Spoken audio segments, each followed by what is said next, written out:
Você quer começar falando?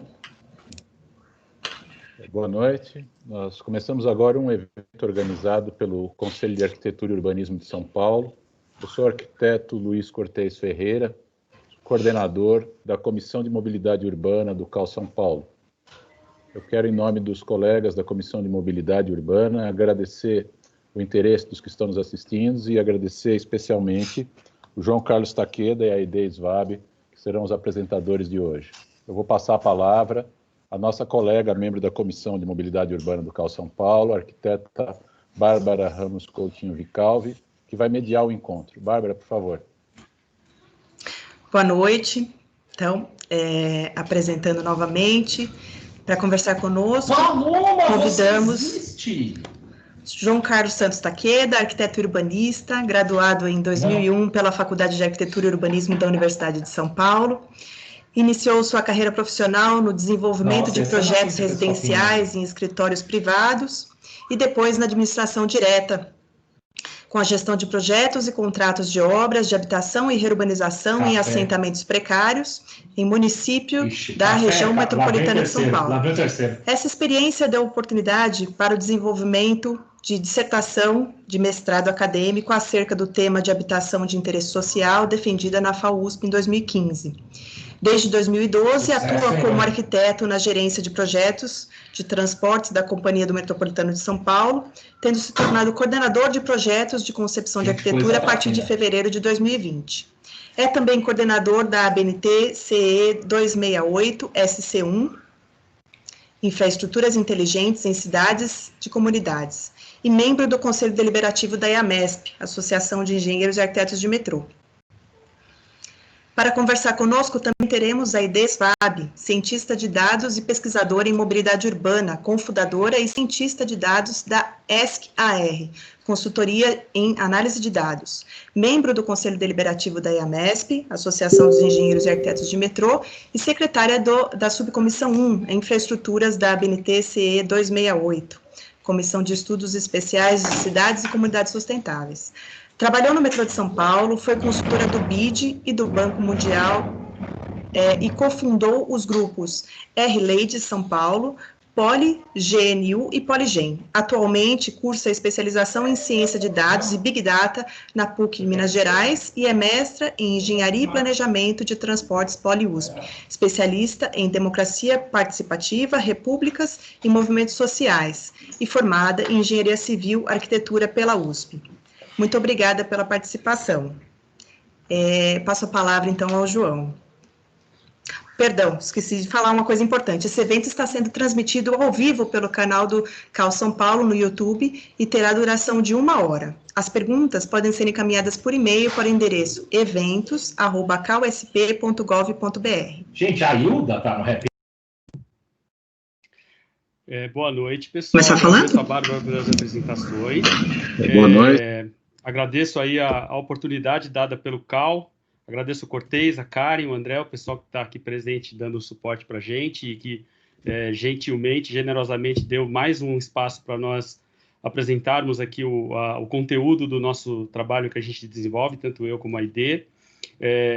Aproveito para agradecer também a IAMESP por todo o suporte que deu para a gente aí para abrir espaços também para essa apresentação, né, para essas apresentações que a gente começou a fazer, né, como um trabalho de divulgação do trabalho da nossa subcomissão 1, né, de infraestruturas inteligentes.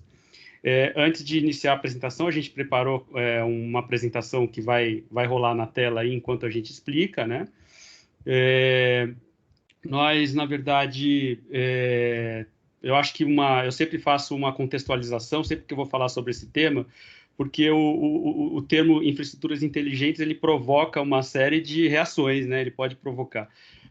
Em primeiro lugar, assim, uma discussão sobre o que, de fato, para as pessoas que estão familiarizadas dentro dos governos, da academia ou da indústria com os serviços de infraestrutura, né, urbana, a ideia de você colocar esse complemento infraestrutura inteligente remete ao que exatamente, né?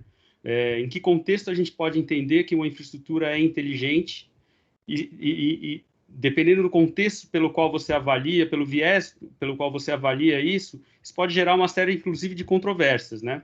Porque os contextos regionais são diversos, né? E a gente, e por ser um tema ainda um pouco incipiente do ponto de vista de normalização, né? Ele pode gerar um impacto assim, um pouco negativo no sentido das pessoas acharem que há pouca adesão, seja do mercado, seja dos órgãos governamentais, em relação ao tema, né? Mas, na prática, se a gente perceber as práticas cotidianas de hoje, as práticas de mercado, algumas práticas, inclusive, do ponto de vista da governança, elas já levam em consideração aspectos que fazem com que haja uma demanda maior, cada vez maior, de instrumentos regulatórios, instrumentos normativos para o tema específico das infraestruturas inteligentes, né?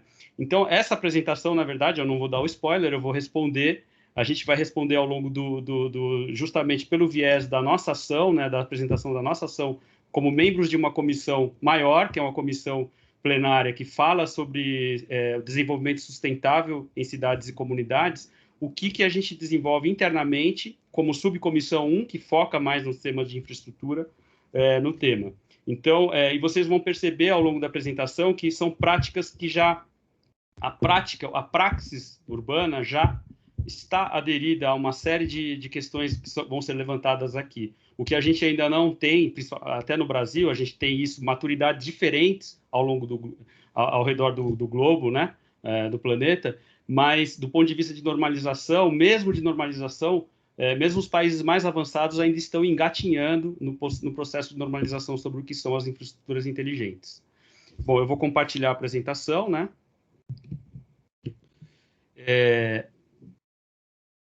O nosso foco é um trabalho da subcomissão 1, como eu falei, dentro de um trabalho maior, que depois a ID vai contextualizar melhor, que é a subcomissão que foi formada a partir de 2019, que fala sobre infraestruturas inteligentes em cidades e comunidades. A agenda dessa apresentação ela é relativamente curta, né, simples. Ela está pautada em 4 grandes eixos, né? Uma contextualização inicial, até para falar um pouco do trabalho da comissão como um todo, da BNTC 268, né, que tem o suporte da Associação Brasileira de Normas Técnicas. Quem somos, né, qual é a nossa atuação na prática, tanto como subcomissão, como também, brevemente, do ponto de vista da comissão como um todo, e quais são os atores, né, que estão envolvidos, como que se dá essa prática, né, qual é o fluxo normativo, né, para a formação de um arcabouço normativo sobre o tema, que é um tema ainda bastante disruptivo do ponto de vista normativo, e para onde vamos, quer dizer, quais são os horizontes possíveis de aplicação do sistema de normalização nas práticas cotidianas, engajando, claro, os diversos atores, desde governo, indústria, fornecedores, academia, associações organizadas, né? Todos vão ter um papel nesse dito ecossistema de produção da norma e de adesão às normas, né? A BNTC 268, então, SC1, eu vou pensar todo esse trabalho pelo foco específico da subcomissão 1, mas vocês vão ver que as teias de relações, né, desse processo, elas estão totalmente interligadas com o trabalho da C268 como um todo. Bom, eu passo agora a palavra antes de passar a palavra para a ID, eu vou falar um pouquinho sobre um pano de fundo, né, do cenário das cidades hoje. Embora a gente esteja vivendo cada vez mais cotidianamente, cada vez com uma dinâmica cada vez mais frequente de disrupções tecnológicas nas cidades, né, nas práticas relativas a... Oi? Desculpa te interromper, João, mas é que não está aparecendo aqui a sua apresentação. Veja se... Tenta de novo, por favor. Desculpa, gente. Eu acho que houve um problema no compartilhamento da tela. Perdão. Bom, eu só vou voltar para mostrar para vocês. Esses eram o slide animado que eu achei que estava mostrando, né? Para contextualizar o processo. Faltou compartilhar. E uma breve contextualização que eu acho importante fazer diz respeito ao panorama das cidades hoje, né? Hoje nós temos aproximadamente 80% do PIB global concentrado nas cidades, a produção do PIB global, né? O setor produtivo, a cadeia produtiva está intrinsecamente ligada às cidades, hoje em dia, é uma coisa que ao longo dos últimos séculos mudou de uma maneira exponencial. Elas ocupam hoje apenas 3% da superfície habitável do planeta, apesar de serem 80% do PIB e, inclusive, da população global, mas são responsáveis por de 60% a 80% do consumo de energia e de 70% das emissões de carbono no planeta. 90% da expansão urbana deverá ocorrer no chamado mundo ainda em desenvolvimento, né, dentro daquela terminologia da etnografia clássica, né, que faz essa divisão dicotômica entre o mundo desenvolvido e o mundo em desenvolvimento. É uma questão que chama bastante atenção, né, porque a expansão urbana normalmente nessas áreas carece, via de regra, acaba ocorrendo com um índice de precariedade maior do que no mundo chamado desenvolvido, mas mesmo assim a gente percebe que, apesar disso tudo, 9 entre cada 10 megacidades vão estar presentes no mundo em desenvolvimento no futuro.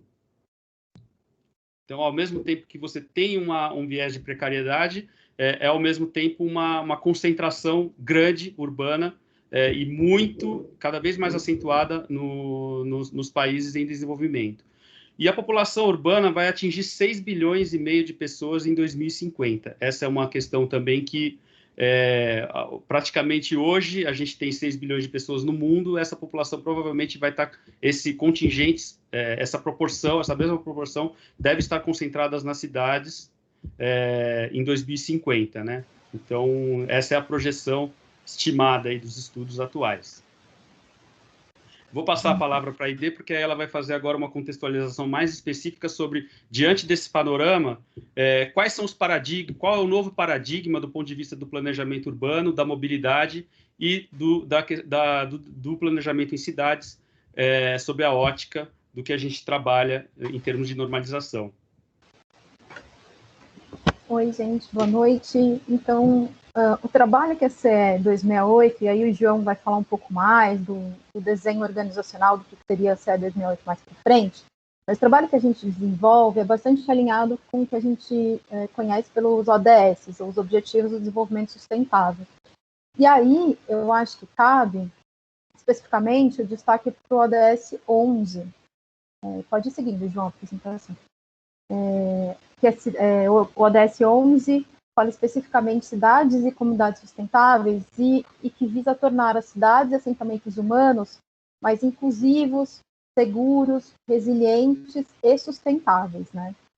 Quando a gente fala de cidades inclusivas, e aí eu vou explorar um pouco cada um desses 4 conceitos com definições e que não são definições que se encerram e que dão conta per si, mas são achei que era bastante ilustrativo da linha que a gente, em geral, o prisma que a gente adota, né? Pode seguir. Quando a gente fala de cidades inclusivas, a gente está falando bastante dos espaços em que as pessoas podem desfrutar igualmente de direitos e oportunidades. Ou seja, que todos os habitantes consigam ter acesso aos produtos e aos serviços das cidades.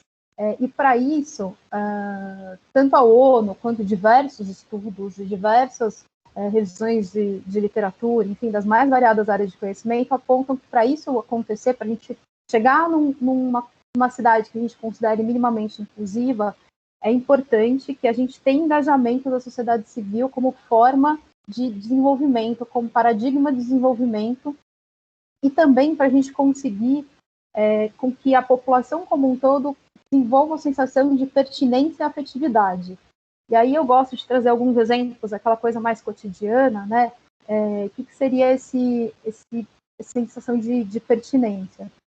Só um segundo, João, você passou? Então, para mim, travou a tela. Tá passando. Tá passando, porque para mim travou. Então, eu vou continuar, tá, gente? Porque aqui deu uma super travada. Se tem algum problema, se eu cair, vocês me avisam aí, por alguma forma.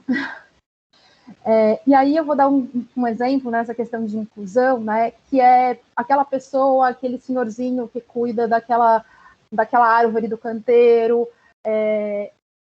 e eu acho que não é só isso, mas acho que isso ilustra um pouco a relação de pertinência, de sensação de que aquele canteiro não é um canteiro de ninguém porque ele é público, mas ele é um canteiro também daquele senhor, e também daquele morador, e também daquele habitante. Então, essa relação com a cidade, a relação que a gente tem naquele caminho cotidiano de saber o cheiro da flor do prédio, de saber o horário do cheiro do pão naquela padaria, aí você começa a tecer afetividades com o território, isso é extremamente importante. E quando a gente consegue essas afetividades e esse engajamento, as pessoas se interessam e se dedicam e querem ver a melhora e que aquele espaço prospere, né? Então, processos participativos, eles ganham muito, seja do ponto de vista do planejamento, do projeto, da gestão, eles ganham muito quando a gente envolve a sociedade civil. Falando agora um pouquinho, né, de segurança, né? O que seria importante para a gente considerar terem cidades seguras? É interessante que, do ponto de vista da normalização, a gente não está aqui falando do paradigma de coibição ostensiva, embora a gente entenda que, né, a gente tem crime, tem violência, etc., mas é sempre importante a gente pensar que, primeiro, a gente está falando aí de uma norma ISO, então a segurança ela é bastante ampla do ponto de vista conceitual, então a gente tem aí desde considerar populações que estão em movimentos migratórios, porque tem países em guerra civil, em conflitos flagrantes, então a gente tem Síria, a gente teve Haiti, mas a gente tem o Brasil recentemente recebeu bastante imigrantes, por exemplo, da Venezuela, que tem emergências acontecendo, né, emergências de ordem socioeconômica, de ordem política, enfim, isso faz com que as pessoas tenham uma sensação de falta de segurança, que elas tenham falta de segurança é um conceito bastante amplo, né? Então, você tem movimentos migratórios entre países por conta da falta de segurança, você tem movimentos migratórios intra-países, então dentro do mesmo país, entre regiões do mesmo país, entre regiões das mesmas cidades, né, e dentro dos próprios bairros. Então, você tem aquela rua em que as pessoas não gostam de morar naquela rua, ou não gostam de passar por aquela rua, indo para o micro, né, porque aquela rua é insegura, porque ela é entendida como insegura por diversas questões. Então, o que é bastante interessante pensar é como que a gente consegue pensar na cidade, no ambiente construído, na gestão pública, na iluminação, no transporte, então todos os sistemas que fazem o nosso ambiente construído de forma a promover, né, cidades mais seguras. Então, sempre pensando em prevenir causas da violência e da insegurança, mais do que ir para o paradigma de combate e ostensividade.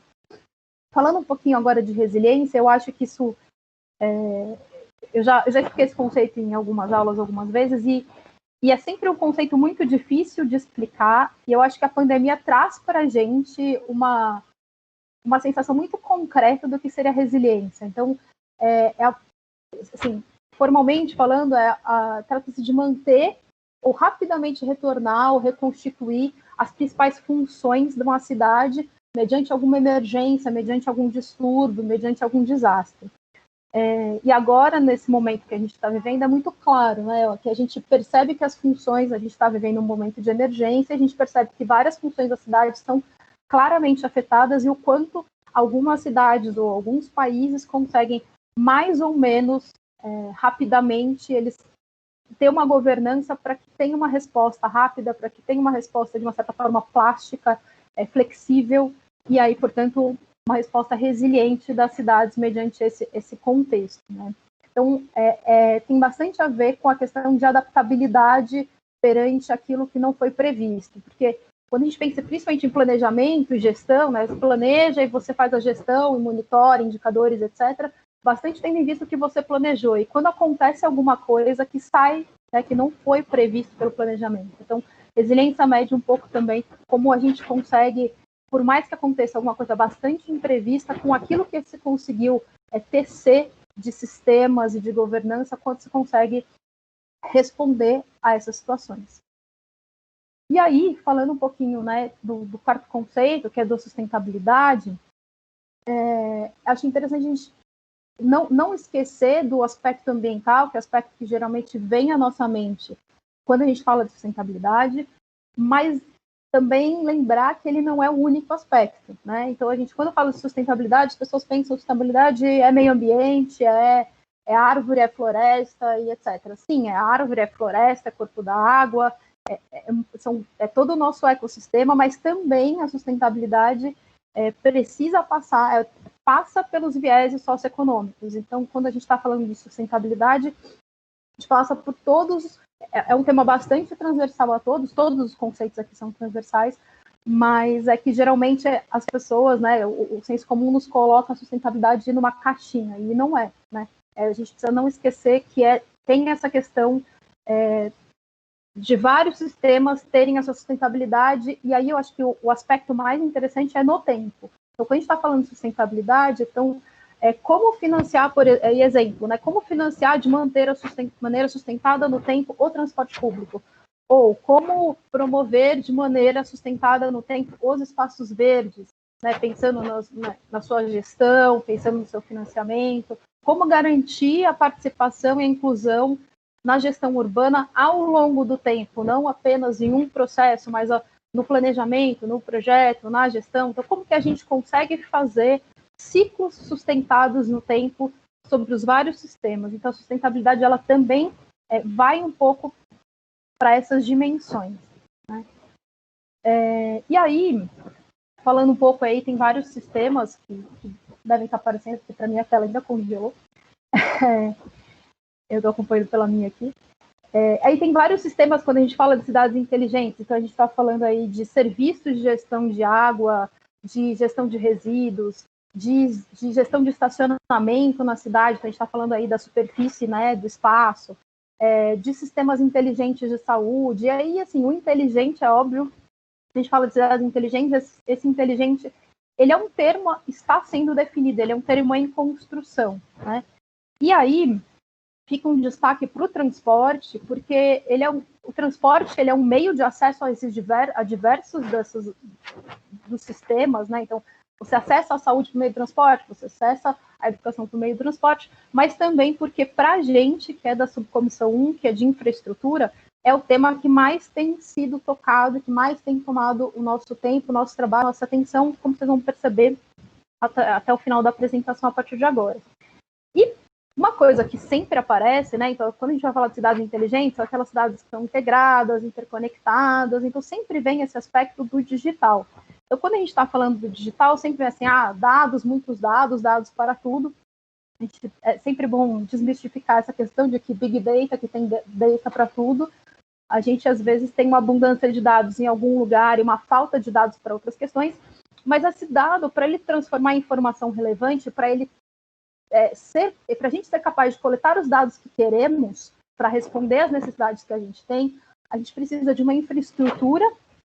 Então, a gente precisa de um framework físico e de um framework organizacional. A gente precisa tanto de uma infraestrutura quanto de uma governança para que esses dados sejam coletados, conectados, colocados em rede, e aí a gente tem toda uma integração dos sistemas e a gente consegue aí ter efetividade e também eficiência, e aí vem essa questão da inteligência, né, onde que a gente não é só ter o dado, mas a gente conseguir usar o dado, conseguir o dado que a gente quer e usar da melhor forma para o que a gente deseja e para o que a gente precisa. Então, acho que a inteligência ela vem um pouco nesse conceito.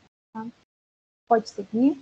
E agora acho que vai ser o João de novo. Vou passar a palavra para ele, para falar um pouquinho mais dessa questão dos sistemas integrados da cidade. Obrigado, Aide. Seguindo aqui na nossa apresentação, aí eu faço agora essa ponte, né, o link específico, né, dentro de tudo que a Aide colocou aí de maneira bem clara, bem elucidativa, como que essa integração ocorre especificamente nas infraestruturas urbanas. Basicamente, o que compõe as infraestruturas urbanas são os serviços, né, os serviços para os cidadãos. E as infraestruturas ela têm uma característica específica que elas permitem serviços ao cidadão que consigam ter uma abrangência local grande, né? Mas dependem de uma infraestrutura instalada física muito pesada, né? O grande pulo do gato, aí, vamos dizer assim, da infraestrutura inteligente, o primeiro grande pulo do gato, a exemplo do que a Aide falou, é o uso dos dados digitais, né? Para criar uma conexão entre os sistemas, né? É claro que você já tem isso pronunciado na prática em alguns sistemas, mas a gente não tem ainda, mesmo nos novos paradigmas, uma integração plena através dos sistemas de dados, que criam uma interação entre sistemas, né? Em primeiro, um sistema de sistemas, e, ao mesmo tempo, que cria uma relação mais visceral, vamos dizer assim, com as pessoas, né? Então, essa infraestrutura básica de serviço, que cria essas interconexões, permite, inclusive, através desses pressupostos, uma melhor resiliência dos sistemas, né? Uma melhor integração e um uso mais eficaz, né? Mais eficaz dos dados e dos serviços. Ela para funcionar, ela depende de ter uma integração plena, né? Uma adesão plena de todas as partes interessadas, dos operadores aos governos e órgãos reguladores, investidores, fornecedores e aqueles que são os chamados integradores, né, propriamente ditos, né? E as normas vão ter um papel fundamental na hora de estabelecer, através da consecução de melhores práticas, né, dos estudos sobre melhores práticas, formas de criar padrões, né, que possam ser aplicados, claro, com as devidas ajustes, né, aos diversos contextos planetários. E a ideia também é que nessa integração ocorra essa integração se dê ao longo de todo o ciclo de um determinado serviço, desde o conceito, passando pelo planejamento, indo para a implementação e testes, e chegando, inclusive, na parte de operação e manutenção. E, eventualmente, até numa eventual reciclagem do sistema, ou uma renovação do sistema, ou, eventualmente, a sua desativação.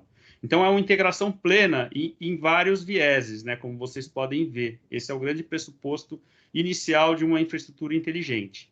Essa imagem, inclusive, ela sai de uma norma que já foi publicada, que é a 37155, que é uma norma das normas mais diretrizes gerais sobre integração de infraestruturas inteligentes, que foi publicada esse ano, inclusive. É claro que hoje a gente está vivendo um contexto, né, que são os novos paradigmas que podem acontecer no pós-pandemia, né? A gente viveu aí uma situação, estamos num contexto que não era esperado por ninguém, embora o planeta ele dê lá os seus alarmes, né, em relação à nossa exploração dos seus recursos, mas a gente, talvez, muitas dessas normas que estão, inclusive, agora no forno, né, possam necessariamente passar por revisões, né, e por uma revisão conceitual, inclusive, do ponto de vista de como está ocorrendo um certo esvaziamento, até do ponto de vista de deslocamentos, nesse pós-pandemia, coisas que podem até vir, em parte, para ficar. Bom, eu vou falar um pouquinho agora sobre como é, mais propriamente, a atuação, né, da estrutura e a estrutura organizacional, né, da normalização de cidades inteligentes, cidades sustentáveis e cidades resilientes, no âmbito do ISO TC 268, e como que dá atuação se dá atuação dentro do Brasil. Esse organograma que vocês estão vendo aqui na tela, ele é o organograma do ISO TC 268 internacional. Ele é coordenado, né, pela França, através da AFNOR, que é a Associação Francesa de Normas Técnicas, né? E o organograma dele se subdivide em dois organogramas principais, sendo que o primeiro deles é o organograma raiz, porque, como a gente costuma dizer, que é o organograma mais específico do contexto das cidades como um todo, cidades inteligentes, cidades sustentáveis e cidades resilientes. Ele é subdividido em alguns subgrupos, né, que tem temas específicos, desde os temas mais de métrica, indicadores, parâmetros mais gerais, né, estabelecimento de diretrizes mais gerais, até os indicadores mais específicos sobre cada um dos vieses, né, desde das cidades inteligentes, os indicadores das cidades sustentáveis e das cidades resilientes, né. E existe aí, do lado direito da tela, um outro organograma, porque existe uma subcomissão 1 dentro do ISO TC 268, que é liderada pelo Japão, né. Cada working group desses que vocês estão vendo, como vocês estão vendo na bandeirinha, é liderado por um país, né? E essa subcomissão internacional é a subcomissão 1 de infraestruturas inteligentes da comunidade, Smart Community Infrastructures, em inglês, né? E ela tem aí já alguns subgrupos também formados, é uma subcomissão que formou-se depois da formação da comissão da USDC 268, que já existe desde 2013, desculpem. E ela já tem alguns subgrupos, tanto para falar um pouco mais sobre métricas para infraestrutura, parâmetros mais gerais para serem aplicados, pilotos com base em experiências práticas, né, para formar estofo para as normas, e alguns subgrupos mais focados em temas específicos da infraestrutura, como, por exemplo, o transporte, né, que hoje é o que está um pouco mais forte, por conta da questão da mobilidade, que ela tem uma adesão mais forte, obviamente, embora as outras não deixem de ter também, a questão das infraestruturas inteligentes. Um subcomitê que é um working group, um trabalho que é liderado pela China, que também é fundamental como infraestrutura, que é a parte de troca e compartilhamento de dados, e também um subgrupo específico para métricas e normas e normalização a respeito dos temas de matriz energética. Claro que isso está em plena expansão, né? Esse Working Group 5, por exemplo, não existia até uns 2 meses atrás. Já existem insinuações de outras infraestruturas terem grupos específicos, como na área de saneamento, edifícios inteligentes e outras infraestruturas, mas isso é uma coisa ainda dinâmica, né? Aqui tem o mapa mundi aí mostrando quais são os países que já aderiram através das suas comissões específicas ao sistema normativo internacional, né, e à produção de normas internacionais, contribuindo com seus votos e comentários aos textos que são propostos. Hoje nós temos um total de 45 países que já são participantes, depois a Aide vai explicar um pouco essa diferença entre o participante e o observador. O Brasil, desde 2018, final de 2018, é um país participante, e todo o secretariado geral dessa ISO TC 268 é feito pela AFNOR na França. Nós somos um espelho da comissão, a ABNT CE 268, ela é uma comissão dita espelho do ISO TC 268, que representa os interesses nacionais no sistema normativo. Nós temos o status de país membro, né, desde 2019, e nós fazemos a adoção e internalização das normas, como a Aide vai explicar um pouco mais detalhadamente mais para frente, né? Participamos também das normas internacionais com os nossos comentários e votações, e também, eventualmente, trazemos as normas que são mais pertinentes para o mercado brasileiro.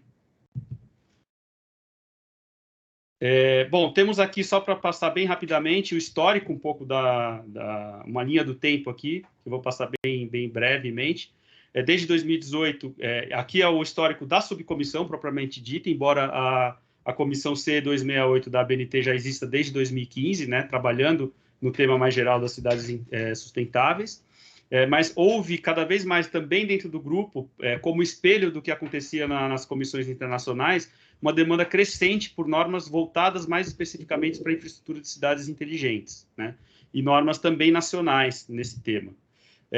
Cada vez mais foi se percebendo que o mercado internacional pressionou pela criação de normas de infraestruturas também, e aí sentiu-se a necessidade de, no Brasil, também formalizarmos uma subcomissão, como um braço da comissão ABNT CE 268, para complementar a comissão que a gente chama Raiz em seus trabalhos. Fizemos nossa primeira reunião da subcomissão 1 em abril de 2019, e hoje nós contamos com membros, né, de várias, também na subcomissão, assim como na comissão principal, de vários segmentos da sociedade civil organizada, desde membros do meio acadêmicos, pessoas autônomas, profissionais autônomos, membros de associações, membros representantes de empresas públicas, como é o meu caso, membros de representantes de empresas privadas e outros, né, da indústria, que é um mercado que cada vez mais a gente tem buscado trazer também, além de outras organizações aí não governamentais que podem também ajudar no trabalho. Nós fazemos hoje o subsídio aos votos do Brasil em projetos de normas internacionais e deliberamos também sobre a adoção de versões de normas brasileiras, como espelho, claro, do ISO TC 268, a gente não foge dessa adesão, e fazemos debates também, promovemos debates sobre os temas que são os temas da subcomissão. O organograma da Comissão Nacional é um pouco mais simples, né? Nós temos a coordenação do professor Alex Abico, da Poli, da Universidade de São Paulo. Ele é professor lá da área de Engenharia Ambiental. Ele coordena a Comissão CE 268 desde 2015, junto com a Yara Negreiros, que faz o secretariado, né, e conduz também as reuniões, produz todo o conteúdo com a coordenação do professor Alex. E hoje nós temos esse organograma dividido entre uma subcomissão, que é também espelho da subcomissão internacional, que é a subcomissão 1, coordenada por mim, junto com a Aide, né, que está apresentando aqui junto com a gente hoje. E existe um outro GT, que é um grupo de trabalho. Esse não é espelho do TC 268, de nenhum dos grupos do TC 268, mas ele atende a um anseio, né, nacional pela atualização dos nossos planos, da nossa normalização sobre planos diretores e estudos de pacto de vizinhança. E ele é um tema muito aderente ao nosso tema, porque mesmo os planos diretores, por mais que a gente já tenha marcos anteriores que são fundamentais desde a Constituição Nacional, como o Estatuto das Cidades, muitos planos diretores que a gente tem são muito pautados justamente no Estatuto das Cidades, que tem a sua grande importância, mas hoje, com esse novo paradigma digital, há uma necessidade de revisão da normalização, do sistema de normalização, para conseguir convergir os interesses, tanto do ponto de vista da responsabilidade social e socioeconômica, né, dos governos e dos órgãos que fornecem serviços, como também em termos de inclusão digital. Por isso que existe esse GT1, que é coordenado pelo professor Mário Barreiros e pela Débora Cavalheiros. Bom, a SC1 tem trabalhado cada vez mais com... Aqui a gente fez aqui um painel de imagens, um mosaico aqui, só mostrando na SC1 internacional quais são os principais temas que, por enquanto, estão sendo tratados, né, em termos de textos e versões de textos de norma que já estão aparecendo, desde infraestrutura de dados, passando por normas voltadas à questão da matriz energética, também com foco na sustentabilidade e na economia de energia, alguns textos já sendo ensaiados sobre o saneamento, né, o saneamento inteligente, vamos dizer assim, foco também na economia de energia, como eu falei, e um grande número de normas sobre transporte inteligente e a sua adesão na cidade. E também normas, um outro texto já aparecendo sobre edificações inteligentes, com um vínculo muito claro com a modelagem de informação da construção, vulgo BIM, né, como muitos de vocês já conhecem. Bom, aqui eu vou passar um pouco a palavra para a ID, né?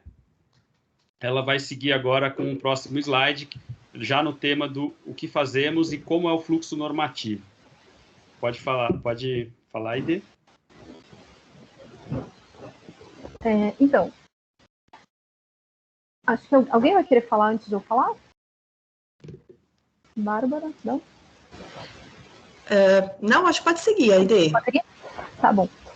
Aqui é para contar um pouco, bem brevemente, as fases de como nasce uma norma ISO, né? A gente geralmente começa com o projeto NP, que é um project, e a gente termina lá no final com uma ISO, né? Que é o International Standard. E aí, o que acontece? Quando qualquer membro do comitê pode propor uma norma, e os demais membros participantes avaliam se essa proposta de norma se justifica. Então, o NP é uma proposta de norma, tá? Então, ele é bem ideia do tipo, essa é uma justificativa, esse tema se justifica para ter uma norma, é bem esse o espírito dessa fase. Havendo aprovação, a gente segue para o estágio de WD, que é o Working Draft, tá? Essa é uma fase muito rica, né? Principalmente, a gente gosta bastante dessa fase de Working Draft, porque daí não trata-se tanto da justificativa, já tem uma cara de norma, mas ainda é possível incidir do ponto de vista de conteúdo. Então, a gente consegue dar contribuições técnicas bastante relevantes nessa fase. Os especialistas de todo mundo participam, de todos os países, né, participantes, dão as suas contribuições. Após a fase WD, a gente segue para o estágio CD, que é o Committee Draft. E aí o texto já está mais maduro, a gente ainda pode fazer comentários do ponto de vista de conteúdo, mas a gente já percebe que o texto e a estrutura da norma, ela já fica bastante com cara de quase final ali. Então, e na sequência a gente tem os dois estágios, que são o DIS e o FDIS, que o Draft, eu fiz Draft International Standard, e essas etapas a gente já não faz contribuições de conteúdo, a gente faz contribuições mais editoriais. Então, e nessas fases de DIS e FDIS, a votação, né, para ser aprovado já não é mais de uma maioria qualificada, vocês devem estar vendo na apresentação, que para passar, né, você precisa ter a maioria simples de membros P. Membros P é esse membro que pode votar, são membros participantes, então os membros observadores não votam, né, os membros que votam são os membros P, os membros participantes. E nessas últimas fases o quórum fica mais alto, né? Então, para você, de fato, aprovar essa norma, você precisa de uma maioria qualificada, não basta a maioria simples. E aí, falando em relação aos tempos, os tempos de aprovação em média, a gente está falando aí de ordem de 3 anos do começo até o final. Agora, a gente tem muitos casos em que uma norma é aprovada em 1 ano e meio, a gente tem votação aliás, hoje, neste momento, chegou, a gente tem votação de podemos pular para a fase seguinte. Então, vamos supor, a gente está na fase NP, pode pular diretamente para a fase CD, ou pode pular a fase FDIS e ir diretamente para a fase DIS e ir diretamente para a fase FDIS. Então, é possível pular algumas etapas, desde que esse pular seja votado e consensuado entre os membros P. Então, é possível fazer uma abreviação desse tempo no conjunto geral. Pode seguir. E aí, só falando, eu vou passar brevemente por essa questão de números, só para a gente ter uma ideia do que já foi publicado. Então, das normas publicadas, das 23 normas publicadas pelo ISO-TC, 5 já foram publicadas como normas brasileiras e 2 de escopo do SC1, que é a nossa subcomissão de infraestrutura. 6 estão no processo de publicação e 8 estão sendo avaliados, né? Algumas que estão aí como decidida pela não adoção, a gente sempre fala que a gente está decidido pela não adoção por hora, porque em algum momento avaliou-se que talvez naquele momento não tivesse ou gente suficiente, ou especialista suficiente, ou não era um contexto, porque a conjuntura daquela norma, daquele setor, não se justificava priorizar uma outra norma na hora de fazer a sua adoção. E eu vou fazer um parêntese relevante agora, que é o seguinte: o fato da gente fazer a adoção nacional significa que a gente vai fazer a tradução dessa norma. Na tradução dessa norma, a gente não muda o conteúdo dessa norma, a gente, no máximo, faz a adição de algumas notas brasileiras à norma, então a gente não muda, a gente, no máximo, faz algumas considerações, como se fosse uma nota de rodapé de tradutor, mas algumas coisas até mais técnicas. E aí, qual que seria a grande relevância e diferença? Que a gente torna essa norma mais acessível. Essas notas brasileiras, muitas vezes, elas são relevantes para o entendimento da norma, e ela está em português, torna ela mais acessível e mais fácil de ser empregada, e uma ferramenta de trabalho mais acessível. Então, óbvio que as pessoas podem usar as normas ISO sem tradução, e elas vão continuar existindo. Então, o fato da gente traduzir ou não uma norma não impede a adoção de uma norma ISO, evidentemente, mas o fato da gente traduzir torna ela um pouco mais acessível para as pessoas. Então, esse é um dos critérios também para a gente fazer a adoção pela ABNT, né? Seguindo aí, pensando também agora do ponto de vista temático, né, quais são os temas que a gente, objeto de trabalho especificamente agora da SC1, a gente tem aí, das 23 normas publicadas, uma foi de matriz energética, uma de compartilhamento de dados. Provavelmente, daqui a um tempo, essa parte de dados vai crescer, porque tem chegado bastante a fluxo de normas relativas a dados recentemente. As normas diretrizes de métrica e integração, e a maior parte vocês vão ver que é de transportes inteligentes. Tá? E seguindo ainda, a gente vê os objetos de trabalho, né, das normas em elaboração. A gente está falando de smart buildings, de infraestrutura e compartilhamento de dados, já são 3, e, novamente, transportes inteligentes sendo o carro-chefe. Agora, falando um pouquinho de temas que estão mais...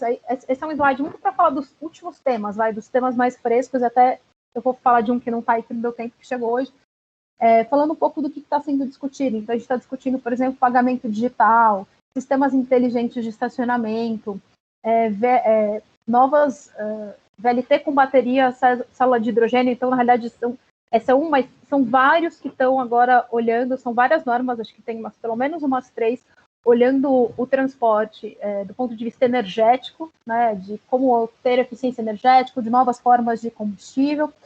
E aí a gente também está falando sempre do ponto de vista da eficiência energética, é um tema transversal a todos. Hoje chegou, por exemplo, 5G, e aí, mas novamente com o carro-chefe de transporte, então 5G para Smart Transportation.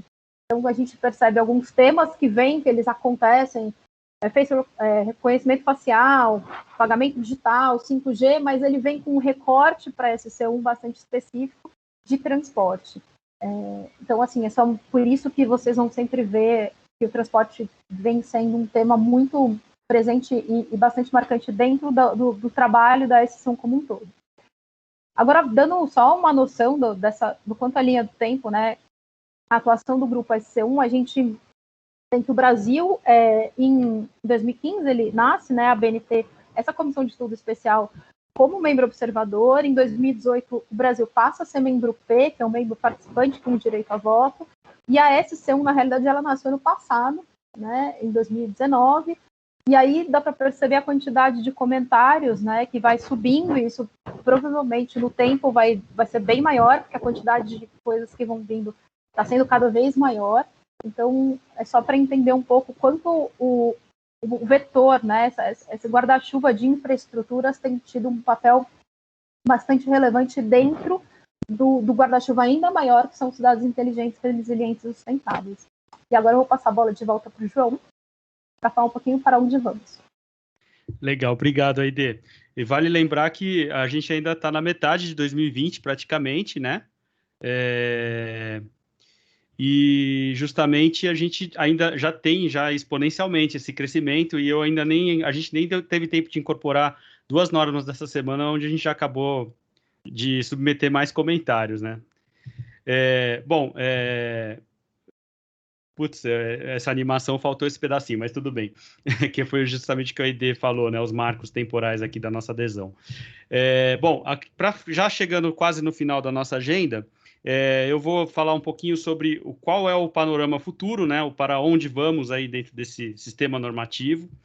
Nesse slide aqui eu vou mostrar bem rapidinho, embora ele esteja denso de informações, um pouco na prática de qual é como se fosse uma genealogia do sistema normativo e como ele chega, por exemplo, num tipo de infraestrutura, entre outros, que é o focado na mobilidade e nos transportes. Então, você tem toda a série que começa com 37.150 em diante, ela já faz justamente o divisor de águas entre o que é do guarda-chuva maior de cidades inteligentes e começa a falar especificamente das infraestruturas inteligentes. Então, você tem lá em cima, no topo da tela, normas que são mais de métrica, princípios para métrica, né, requisitos para métrica de performance das infraestruturas como um todo, normas mais gerais de diretrizes para criar um modelo de maturidade para avaliação de melhorias nas infraestruturas e normas de revisões de atividades existentes, atividades pilotos e que possam ser relevantes para uma criação de uma métrica de parâmetros para verificação da performance das infraestruturas. A partir daí, você já deriva delas as normas específicas de integração das infraestruturas inteligentes, propriamente dita, né? E as normas de apoio, que são as normas relativas à infraestrutura de dados, né, que estão destacadas aí em verde. E aí você começa a criar o grande arcabouço normativo específico de uma infraestrutura, que, como a Aide falou, hoje é a predominante, né, dentro do fluxo normativo do ISO TC 268, que são as diversas normas que vinculam o transporte como um transporte inteligente às outras abordagens, como economia de energia, né? As normas voltadas um pouco também para o uso de dados, para uma melhor performance, uma melhor apropriação digital, né, vinculada com a interface com o indivíduo, né, o uso dos dados do indivíduo para permitir um georreferenciamento, por exemplo, das atividades, normas sobre transportes para cidades compactas, né, e aí você tem já uma clara necessidade de contextualização do que é uma cidade compacta, do ponto de vista do planejamento e como o transporte, os modais podem contribuir para criar uma densidade ideal para uma cidade compacta, né? Embora a gente possa discutir regionalmente o que é cidade compacta, dependendo do porte da cidade, da centralidade dentro de uma região metropolitana, e as normas também, como os exemplos que a Aide acabou de trazer. Isso é o que a BNT espera, né? A CE 268 espera internacionalmente. Essa TEI, ela está sendo montada aos poucos. Ela ainda não tem aos poucos, ela aparece por seus diversos vieses como uma teia que vai se elucidando aos poucos, integrando as demais infraestruturas, mas, como a gente vê, ainda tem muito trabalho pela frente. Já existem também controvérsias, né? Questões que eu coloquei aqui nesse painel, que são relativas às dificuldades que podem existir, né, sobre vários aspectos quando você faz a aplicação aos contextos regionais, né. Existem normas que a gente percebe que são oriundas de uma pressão, eu não vou usar a palavra lobby, que é muito forte, do mercado, né, de um mercado específico, ou de um mercado regional. Então, e aí elas começam a ter implicações que ainda não foram exatamente tão maturadas, como, por exemplo, a questão de privacidade de dados, né, norma de reconhecimento facial tem gerado, inclusive, bastante controvérsia. A questão de se você tem mesmo a manutenção da sustentabilidade em todo o ciclo, né? Quando você pensa numa norma de economia de energia, ela não é só para um modal, por exemplo, de transporte em operação. Você faz economia de energia em operação, mas não necessariamente você está fazendo no ciclo como um todo a partir do momento que você cria um cemitério de resíduos, né? Seja baterias, né? Eu vi uma vez, num evento que eu participei, uma foto de um cemitério de bicicletas compartilhadas na China, né? É um mar, parecia de longe você vê, pensa que são flores, né? E não são bicicletas coloridas compartilhadas que foram jogadas fora. Então você tem também a questão da ética, né?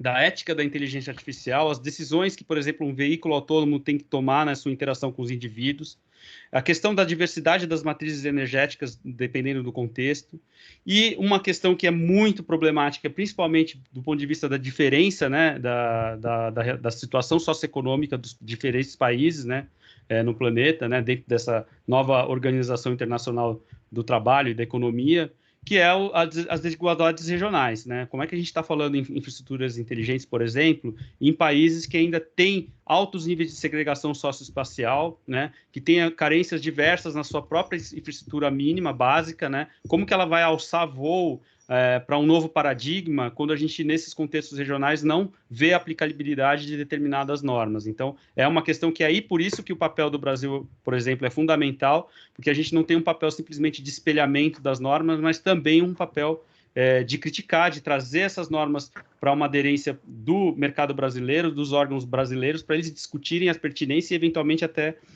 a possibilidade de adoção das normas ou da criação de notas específicas que criem uma melhor adesão do mercado regional. E a gente tem aí, para terminar, fica essa fotoprovocação, um novo paradigma para ser revisto, né? Já impacta fortemente a mobilidade, porque você tem uma redução de densidade de uso em malhas que são para alta capacidade, como, por exemplo, o metrô, e a gente não sabe esse horizonte por quanto tempo ele vai seguir, né? Por todos os cuidados que a gente tem que ter em relação à saúde. Então, isso traz, dentro de um novo modelo, inclusive de arrecadação de receitas acessórias, não tarifárias, né, com empreendimentos junto ao sistema de transporte, também uma possibilidade de queda, e esses paradigmas vão ter que ser superados, e os pressupostos das normas também vão necessariamente ter que acompanhar um pouco isso. Aide, você quer fazer mais algum comentário sobre essa questão do horizonte futuro? Eu acho que seria importante. Eu acho que a gente pode comentar a partir das perguntas das pessoas. Bora lá. Tá bom. Bom, aí a gente encerra a apresentação, né, propriamente dita.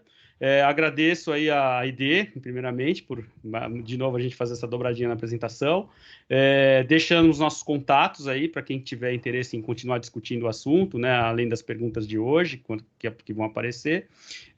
Agradeço aí o professor Alex, que é o coordenador da comissão, que ele dá todo o apoio necessário para a gente. A Yara, que faz o secretariado, também ajuda muito a gente na reunião de dados, na organização de reuniões aí do grupo.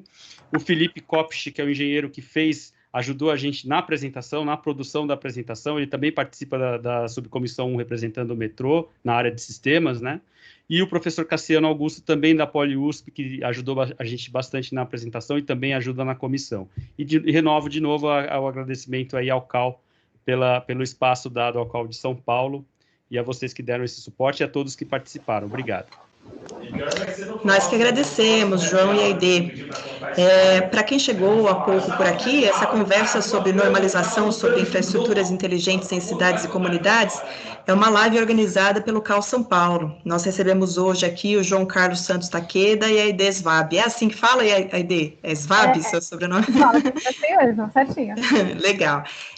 Eu queria ressaltar aqui também a presença na sala, né, de representantes do CAL São Paulo, também da Comissão Temporária de Mobilidade Urbana do CAL São Paulo, a Karen Regina de Castro Marins, professora, E o Augusto Valiengo Valeri também está presente, né? Além do Luiz Antônio Cortes Ferreira, que começou falando, tá? Então, fiquem à vontade para perguntar também.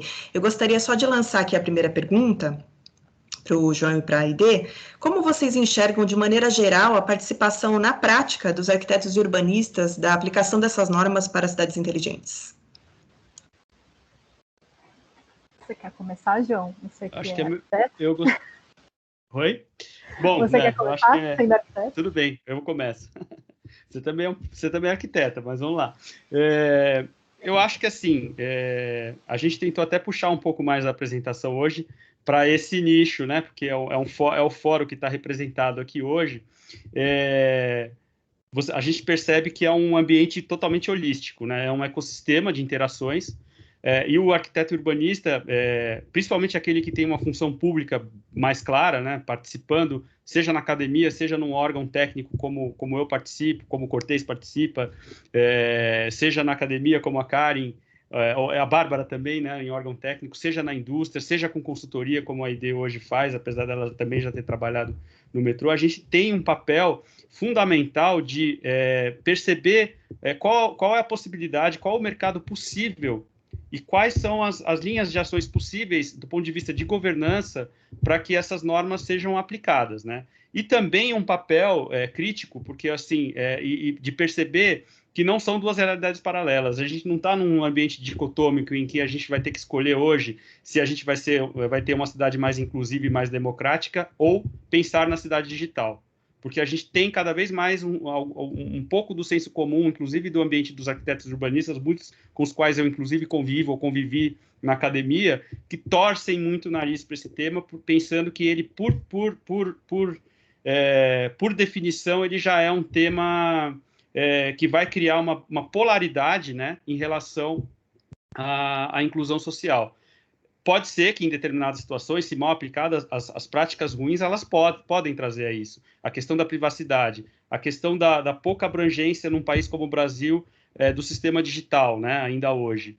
Ela é uma dificuldade para ser enfrentada, mas é muito difícil também a gente seguir um caminho que vá fugir desse tipo de disrupção, porque é o que a juventude utiliza, é o que as pessoas estão cada vez mais utilizando. Então, eu acho que os arquitetos, conhecendo as normas, eles vão verificar a possibilidade, por exemplo, do ponto de vista da mobilidade, que é um tema para os arquitetos. Como que a gente consegue fazer a concatenação intermodal de uma maneira sustentável e inteligente, e não simplesmente criar uma mera competição entre modais lá do first ao last mile, por exemplo, né?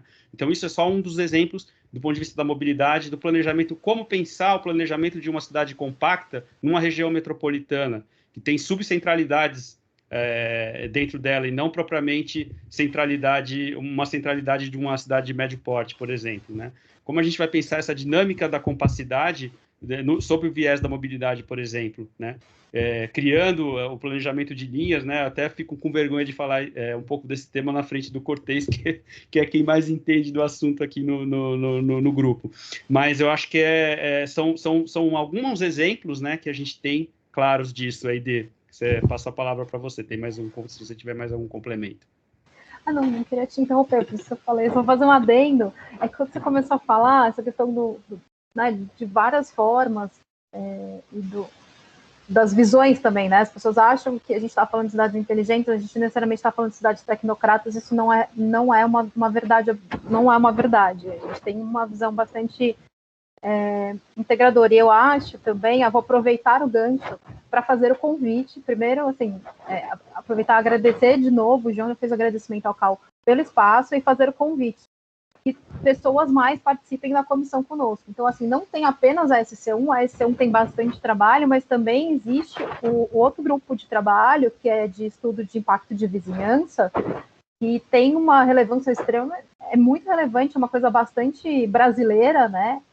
E está dentro do arcabouço de cidades sustentáveis. Quem sabe a gente não formula alguma norma a partir, porque até esse momento o Brasil só contribuiu com normas, mas a gente ainda não fez nenhuma proposição de norma. Quem sabe um dia a gente chega a fazer, nesse ponto de fazer proposição de norma.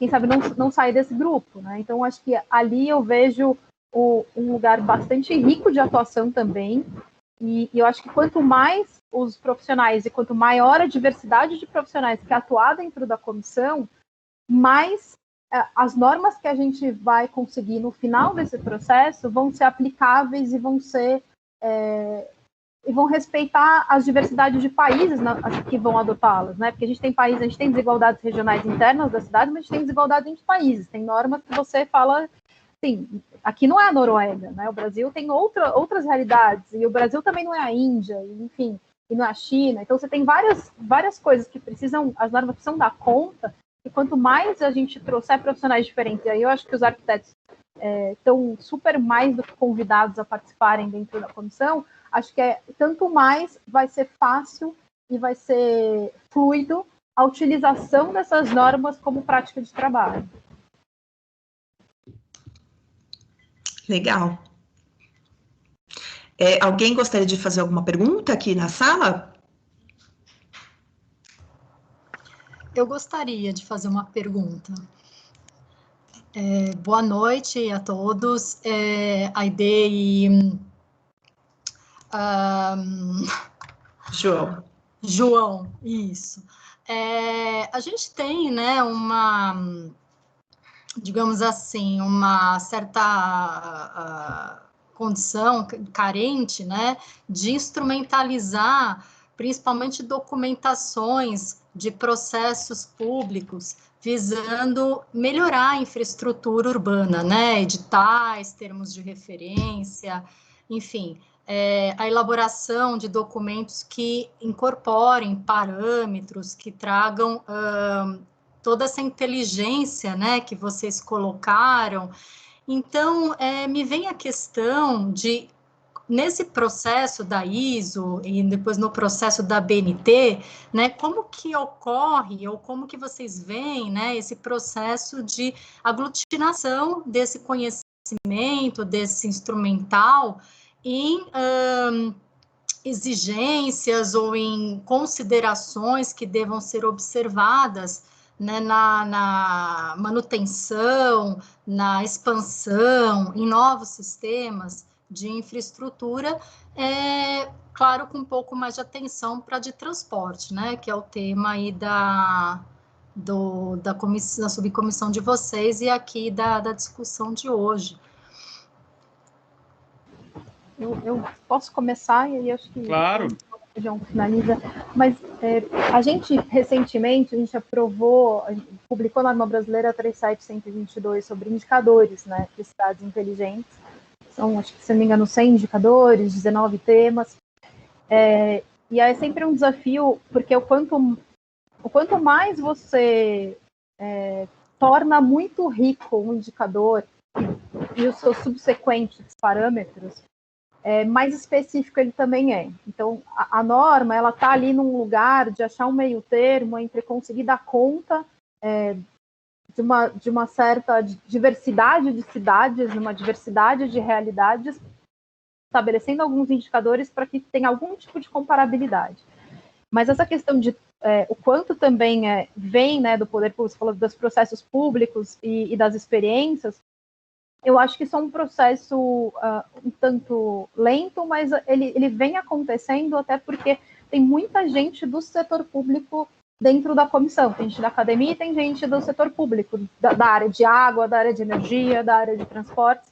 Então, a gente percebe nas reuniões e na discussão da norma que tem essa a partir da prática, a partir da realidade, a partir do conhecimento técnico dos diversos grupos, dos diversos staffs, a gente percebe que tem ali enriquecimento e tem assim, olha, isso é o que a gente pratica, essa é a nossa realidade, esses são os nossos desafios, e também tem os sonhos, né? E a gente gostaria que fosse tal coisa, a gente gostaria que fosse, porque a norma ela aponta também para o futuro desejado, né?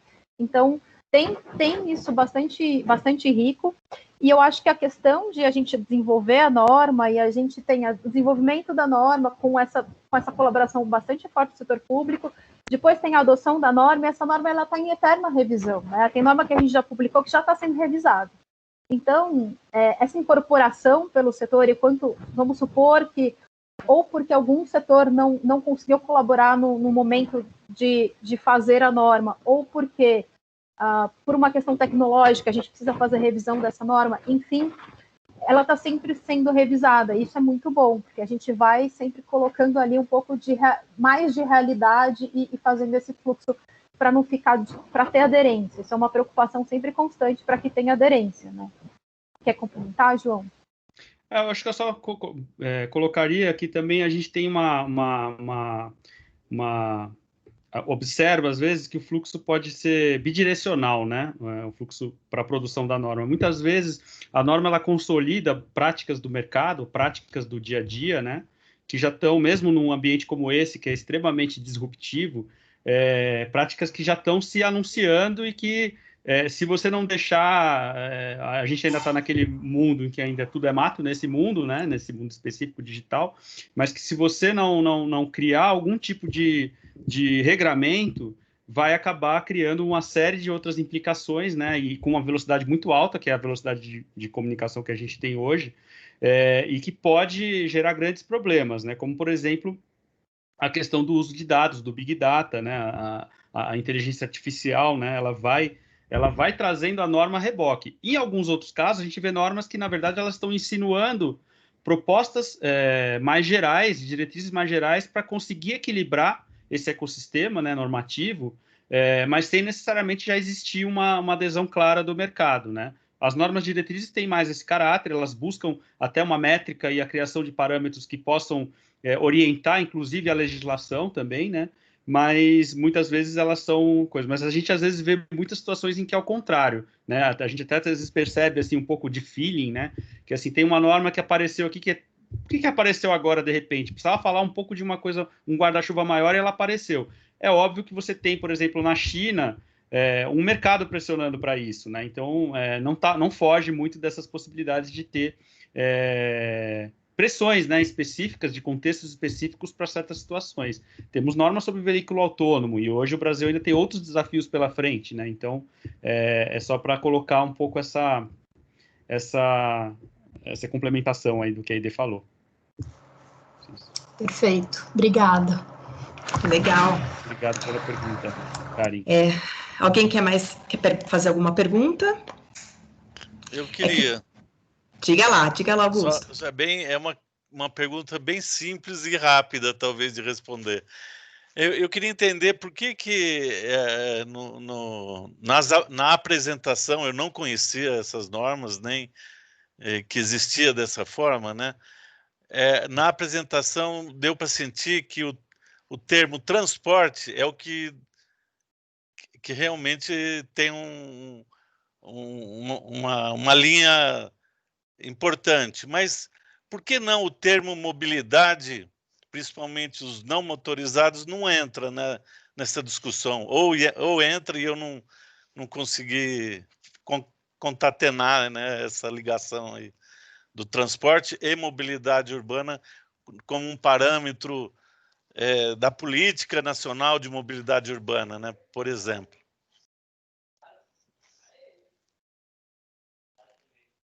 Você ou eu, Aide? Pode responder se quiser. Eu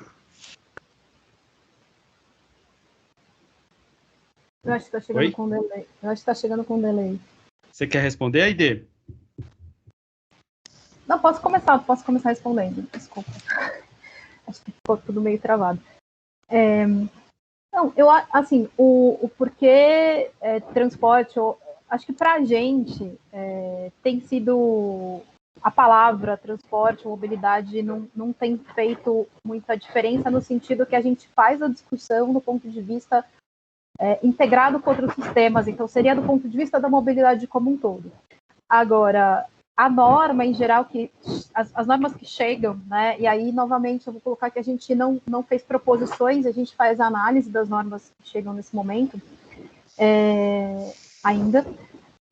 Elas vêm muito no sentido de... Elas são muito específicas. Então, por exemplo, eu vou ler vou ler título de uma norma. Então, ele vai falando de pagamento digital para transporte. Ou a gente está falando de reconhecimento facial para transporte. E ela chega assim, desta maneira, né? Então, acho que tem essa questão. Então, a gente tem aí bastante, e aí estou falando do transporte, é uma coisa. Agora, pensando na cidade sustentável, nas cidades resilientes, e aí a gente está falando um pouquinho, talvez, de normas mais gerais, que o João falou, que normas são de normas mais diretrizes, que aí elas não são tanto objeto e escopo só do SC1, mas elas são o escopo da CE 268 como um todo. Então, tem bastante coisas indicando questões ligadas ao ambiente construído. E aí, ligadas ao ambiente construído, a gente está falando aí mais intimamente, isso vai indicar muito mais a mobilidade ativa. Então, porque a gente não entra, por exemplo, parâmetro de projeto de ciclovia, porque isso é um parâmetro de projeto, né? A gente está falando de diretrizes de cidade. Então, quando a gente está falando das diretrizes das cidades, aí sim, esse tipo de aspecto aparece. Mas aí, como a gente fez essa apresentação, e aí foi um recorte, porque nós dois somos da SC1, aí a gente fez um recorte específico do trabalho, que é o grosso do trabalho da SC1. Isso não quer dizer que a CE 268 não passa essa discussão dentro de um guarda-chuva mais abrangente que são as cidades. Eu não sei se ficou claro. Não, sim. Tá ótimo. Entendi. Faço também um comentário, pensando até no exemplo da 37154, que é a norma mais geral de diretriz de boas práticas para transportes inteligentes.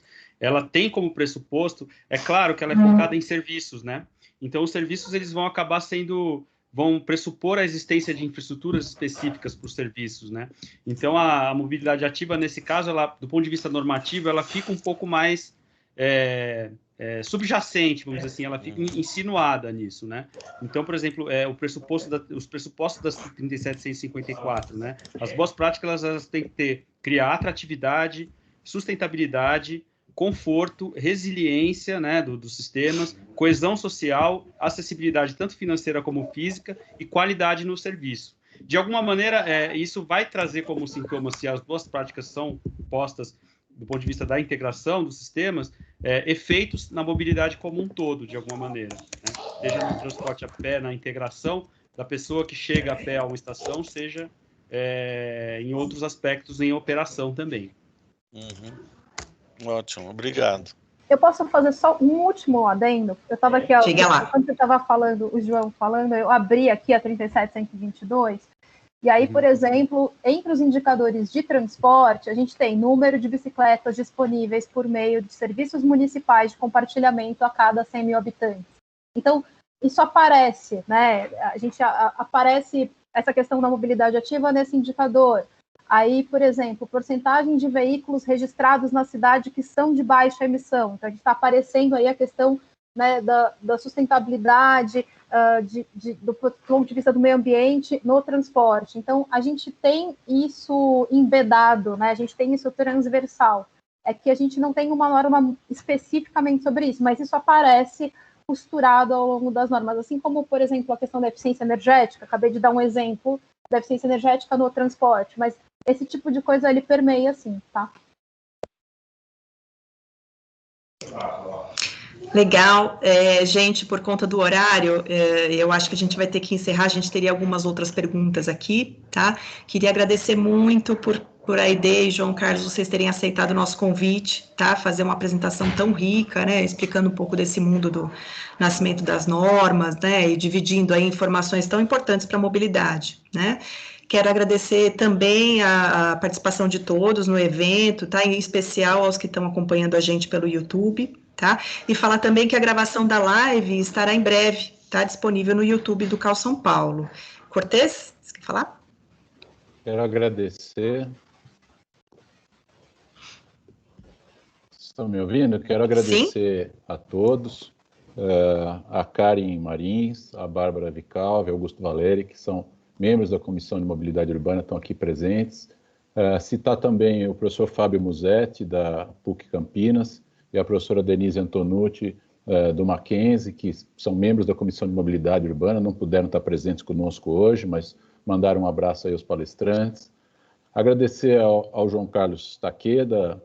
Takeda é colega nosso lá, trabalha no Departamento de Arquitetura do metrô e desde cedo mostrou ser um profissional fantástico. E tem que fazer aqui, citar o irmão dele, o Luiz Takeda, que trabalha comigo lá na área ambiental, é responsável pela coordenação de controle ambiental. Também, olha, família 10, viu? Impressionante, 2 caras assim com tanta qualidade e tal. E agradecer Temos bons muito mestres, a ideia. Cortez. É isso aí, mas deve ser da Poli, não sei, da FAO, mas vamos lá. Agradecer muito a ID Svab, a ID foi colega nossa também, teve um trabalho primordial na implantação da pesquisa Origem e Destino, no período de desenvolvimento da pesquisa Origem e Destino 2017. A ID, muito obrigado. Obrigado a vocês aí por estarem aqui, por essa apresentação tão empolgante, tão interessante. Obrigado, gente.